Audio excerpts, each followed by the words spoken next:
नमस्कार। The fraud exposure news and views network में आपका स्वागत है।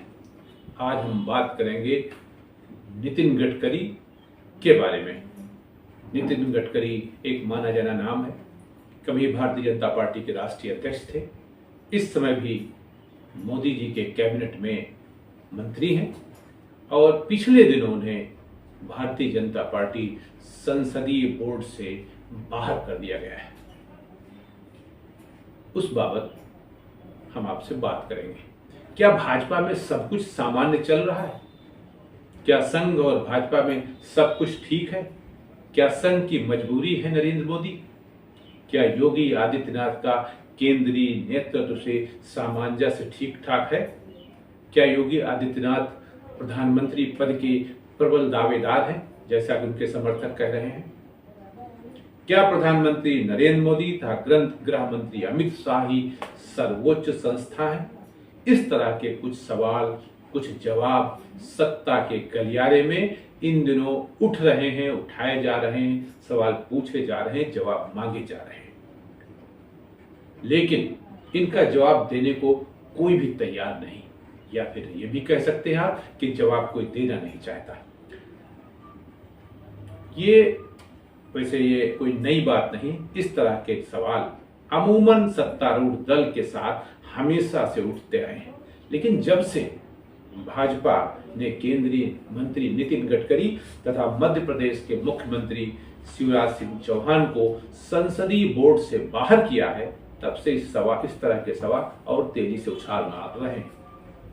कहा तो यहां तक जा रहा है कि ये सारी कवायद गृह मंत्री अमित शाह तथा प्रधानमंत्री नरेंद्र मोदी के बाद कौन के बारे में की जा रही है, को लेकर की जा रही है। क्योंकि इस मामले में नितिन गडकरी सब पर भारी पड़ रहे थे, इसलिए उन्हें हटाया गया है। और कहा तो यहां तक जा रहा है कि इस बार शायद उन्हें लोकसभा का टिकट भी न दिया जाए। भाजपा तथा विपक्ष के लोग ये बात भली भांति जानते हैं कि गडकरी भाजपा के राष्ट्रीय अध्यक्ष रह चुके हैं, महाराष्ट्र सरकार में मंत्री रह चुके हैं, इस समय केंद्रीय मंत्रिमंडल के वरिष्ठ सदस्यों में तथा राष्ट्रीय स्वयंसेवक संघ के बहुत ज्यादा चहेते हैं। संघ का मुख्यालय नागपुर में है और गडकरी नागपुर से ही सांसद हैं। वे संघ प्रमुख मोहन भागवत के भी बहुत करीबी हैं। आप सब ने देखा होगा, काफी पहले स्कूटर पर बैठा के वो मोहन भागवत जी को टहलाते हुए थे। इधर उनके बारे में कहा जाता है कि वह सर्वसुलभ है, ईमानदार है तथा अपनी बात को स्पष्ट शब्दों में कह देने में भी संकोच बिल्कुल नहीं करते। अभी कुछ दिन पहले उन्होंने एक कार्यक्रम में कहा था कि राजनीति अब व्यवसाय का रूप ले चुकी है, सेवा का भाव राजनीति में नहीं रहा। इतने पावरफुल व्यक्ति को यदि पलक झपकते ही भाजपा हाईकमान ने संसदीय बोर्ड से बाहर किया है, तो कोई ना कोई तो हेतु जरूर होगा, कोई ना कोई बड़ा कारण जरूर होगा। ये सही है कि अगर संघ से नरेंद्र मोदी के बाद कौन के बारे में बात की जाती तो नितिन गडकरी का ही नाम सबसे ऊपर होता, लेकिन चूंकि प्रधानमंत्री नरेंद्र मोदी की पसंद गडकरी नहीं है, अमित शाह है, तो ऐसे में गडकरी प्रधानमंत्री तो बन ही नहीं सकते, क्योंकि भाजपा के ब्रांड एम्बेसडर नरेंद्र मोदी हैं। उन्हीं के ऊपर चुनाव का सारा दारोमदार रहता है, उन्हीं के पास भीड़ को वोटर के रूप में बदलने की ताकत रहती है। इसलिए फिलहाल और आगे भी वही होगा जो प्रधानमंत्री नरेंद्र मोदी और अमित शाह चाहेंगे। इन दोनों की केमिस्ट्री में जिसने भी टांग अड़ाने की कोशिश की, चाहे वो उत्तर प्रदेश के मुख्यमंत्री योगी आदित्यनाथ हो, चाहे मध्य प्रदेश के मुख्यमंत्री मामा शिवराज सिंह चौहान हो, या फिर संघ के लोग, किसी की भी नहीं चलने वाली। यानी होगा वही जो नरेंद्र भाई मोदी चाहेंगे और अमित भाई शाह चाहेंगे। भाजपा का पुराना इतिहास ये बताता है कि भाजपा जब सत्ता में होती है तो सारा दारोमदार ब्यूरोक्रेट्स के ऊपर होता है, सरकार वही चलाते हैं और सारा पावर सीएम पीएमओ में समाहित रहता है। वैसे उत्तर प्रदेश भी इन पद चिन्हों पर चल रहा है।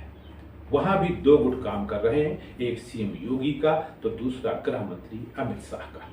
लेकिन सारा काम नौकरशाही कर रही है। लोक भवन के पंचम तल पर जो निर्णय ले लिया जाता है उसी को अधिकारी फॉलो करते हैं। कैबिनेट मीटिंग, मंत्रिपरिषद की मीटिंग तथा जनप्रतिनिधि गण सिर्फ और सिर्फ माननीय सदस्य हैं और माननीय तक ही सीमित हैं। मैं बात यहाँ केंद्रीय सत्ता की कर रहा था, इसलिए फिर उसी पॉइंट पर आता हूँ और बताता हूं कि जब चुनाव जीतने और जिताने की क्षमता प्रधानमंत्री नरेंद्र मोदी के पास है तो फिर वही लोग कामयाब होंगे जो प्रधानमंत्री में पूरी तौर से आस्था रखते हैं। उन्हीं लोगों को सत्ता का संरक्षण प्राप्त होगा। वे अपने दिमाग का कम से कम उपयोग करेंगे, वही लोग प्रधानमंत्री मोदी के साथ रहेंगे। क्योंकि दिमाग देने के लिए तो पीएमओ है, वहां इतने अधिकारी बैठते हैं, वो जो सलाह देंगे, वो जो सुझाव देंगे, उस पर अमल करना आपका काम है। केंद्रीय मंत्रिपरिषद के अधिकांश सदस्य अपने बलबूते पर चुनाव नहीं जीत सकते, लेकिन चूंकि वे टांग नहीं अड़ाते तथा पीएमओ के दिशा निर्देशों का पालन करते हैं, इसलिए वे सब प्रधानमंत्री के कृपा पात्र हैं और रहेंगे भी।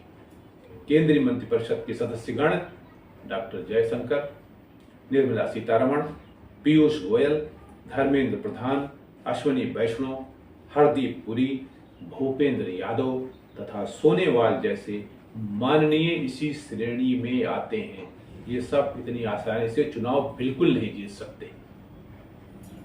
केंद्रीय मंत्री नितिन गडकरी को संसदीय दल से बाहर किए जाने के बाद यदि संघ ने चुप्पी साध रखी है तो उसका सीधा सा मतलब है कि उसकी कोई न कोई कोर दब रही है और वो कोर कितना नुकसान कर सकती है कहा नहीं जा सकता। कोई कोर दबी है जिसे छेड़ने का मतलब है स्वहानि। इसके अलावा संघ को यह भी मालूम है कि उसके गलत निर्णय के कारण भाजपा सत्ता से दूर हुई और विपक्ष की सरकार बनी तो भाजपा का वही हश्र होगा, संघ के लोगों का वही हश्र होगा जो आज विपक्ष के लोगों का है। जो भाजपा में संगठन मंत्री बन के आते हैं संघ के लोग, वे सब दूध के धुले हैं, ऐसा बिल्कुल नहीं है। इसलिए अगर सत्ता चाहिए तो चुप रहना होगा। जो नरेंद्र मोदी और अमित शाह कह रहे हैं वही नियम है, वही कानून है। आप सबको याद होगा ना, प्रधानमंत्री इंदिरा गांधी के जमाने में Indira is India and India is Indira. आज मैंने ये नहीं कह रहा हूं कि नरेंद्र मोदी इज इंडिया या इंडिया इज नरेंद्र मोदी, लेकिन भाजपा में वही होगा जो नरेंद्र मोदी चाहेंगे और अमित भाई शाह चाहेंगे। नमस्कार।